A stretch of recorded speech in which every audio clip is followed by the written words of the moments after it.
apang gindeklarar ini nga dead on arrival.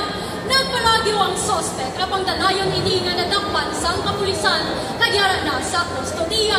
Nagnatala na mapasakawan sang kaso. 10 barangays will improve rainwater access catchment program to provide sustainable solutions addressing water shortages.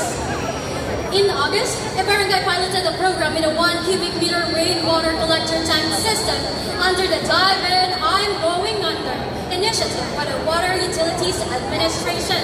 These tanks collect rainwater, allowing residents to connect hoses to access water. Idineklara ng world records ang manok-manok bilang pinakamalaking hugis ng manok.